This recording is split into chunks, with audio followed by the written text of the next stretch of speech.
तो आप सभी का स्वागत है और आने वाले 2026 के पंचायत चुनाव की तैयारियां लगभग शुरू हो चुकी हैं और जितने भी प्रत्याशी प्रबल दावेदार हैं वो लगातार उनका जनता में जाना, जनता से मिलना, अपने वादे, अपनी बात को रखना शुरू हो चुका है, क्योंकि अब ज्यादा समय पंचायत चुनाव में नहीं रह गया है। उसी कड़ी में हमारे साथ बात करने के लिए उपस्थित है इटावा जिला के ब्लॉक ताखा से बाढ़ प्रथम से आने वाले पंचायत चुनाव में समाजवादी पार्टी के संभावित और प्रबल प्रत्याशी ललित यादव जी।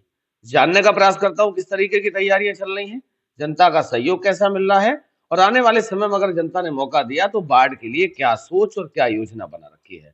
ललित जी, सबसे पहले तो आपका स्वागत है। जी नमस्कार। ललित जी, पंचायत चुनाव 2026 में आप प्रत्याशी हैं, किस तरीके की तैयारियां चल रही हैं? तैयारी बहुत अपनी मेहनत के साथ बहुत ज़बरदस्त तैयारी कर रहा हूँ। लगभग कितने वर्षों से तैयारी कर रहे हैं और जनता के बीच जा रहे हैं? 10 से 15 वर्ष हो गई हमें तैयारी करते-करते और जनता में बराबर आ रहा हूँ, जा रहा हूँ और बराबर मेहनत कर रहा था और जब जनता ने ही हमसे कहा तभी हम चुनाव में आए। किस तरीके का सहयोग मिल रहा है, आशीर्वाद मिल रहा है जनता का? ये तो आप अगर जनता में जाएँ तो आपको खुद सुनने को मिलेगा और ये आपको खुद ही पता चल जाएगा कि जनता कितना अच्छा हमें आशीर्वाद दे रही है। ये आप हमारे दूर नहीं जाएँ तो आप अपने हमारे सरसई मौजा में ही देख लें। उसके बाद आप और भी मतलब बाढ़ में मौजे लगते हैं, लगभग 21 मौजा हैं। उनमें आप किसी भी मौजा में जाके देख लें और उसमें आपको स्वयं मालूम पड़ जाएगी कि कितना अच्छा जनता हमें आशीर्वाद दे रही है। अच्छा, राजनीति में क्यों आना चाहते हो? चुनाव क्यों लड़ना चाहते हो? राजनीति में हमारा कोई ऐसा उद्देश्य नहीं था कि केवल हमारी अंदर से ही जो भावना है, वो भावना बोली और केवल जनता की सेवा करने का एक भावना दिल ने जो सोचा है वो कर रहा हूँ बस ब और कोई उद्देश्य नहीं है हमारा। जी। बाद बाकी हमारे पापा पुलिस में हैं, हर चीज़ से आप भी देख रहे हो, हम भी देख रहे हैं, हर चीज़ से हम संपन्न हैं। बढ़िया सब व्यवस्थाएँ जितनी हम ईश्वर की कृपा से जितनी हमको ज़रूरत है, उतनी हमारे पास सब व्यवस्थाएँ हैं। केवल हमारे दिल में एक मतलब दिल की समाज सेवा का। समाज सेवा की एक दिल में वो है, तो उसी के लिए हम राजनीति में आए और हमारा कोई दूसरा उद्देश्य नहीं है। केवल अच्छा। समाज सेवा करने की हमारे दिल में है, तो वो हम करना चाह रहे हैं। अच्छा, जैसे समाज सेवा का जो आपके एक बीज उत्पन्न हुआ है दिल, दिमाग, ज़हन, हृदय में, अगर जनता ने आपको मौका दिया, वार्ड नंबर प्रथम की जनता ने आपको आशीर्वाद दिया, बाढ़ के लिए क्या योजना है?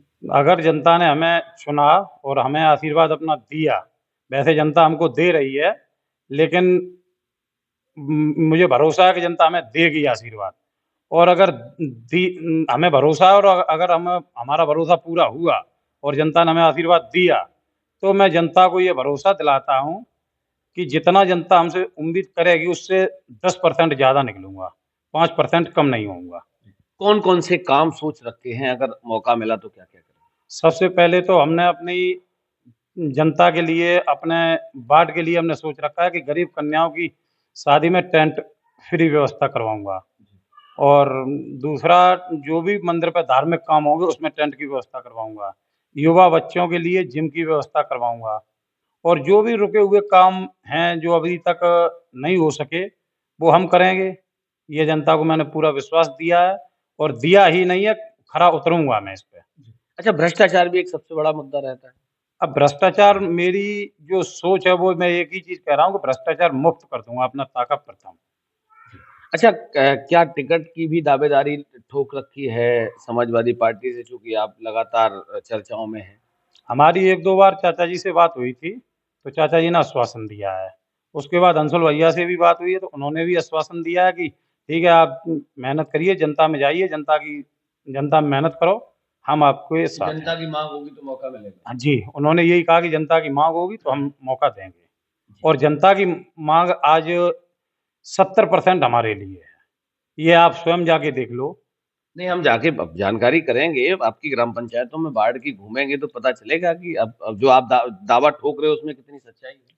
मैं तो एक चीज़ कह रहा हूँ, ज़्यादा बड़ी बात नहीं बोल रहा हूँ क्योंकि ज़्यादा बड़ा बोलना ये थोड़ा गलत हो जाता है। छोटे मुँह बड़ी बात करना ये गलत होता है थोड़ा, लेकिन जब आपने पूछा तब मैं कह रहा हूँ कि जितने प्रत्याशी लड़ रहे हैं, उनमें सभी प्रत्याशियों से कह रहा हूँ, बाद बाकी मैं चाचा जी से भी कहूँगा और अंशुल भैया से भी कहूँगा कि अगर एक हमारे सरसई मौजा में ही ले लो, या सरसई छोड़ो, किसी भी मौजा में ले लो, अगर हम सभी प्रत्याशियों को आप वैसे चुनाव से पहले वैसे ही चुनाव करवा दिया जाए, वैसे चुनाव करवा दिया जाए, अगर हम आधी आधी में निकलें, जब सब प्रत्याशी खड़े कर दिए जाएं, चुनाव से पहले वैसे ही चाचा जी हमारा इंटरव्यू लेना चाहे तो ले सकते हैं, और अंशुल भैया भी ले सकते हैं, सभी को वैसे ही खड़ा कर दिया जाए और वोट पड़वा दिए जाए, आधे आधे में हम निकलेंगे।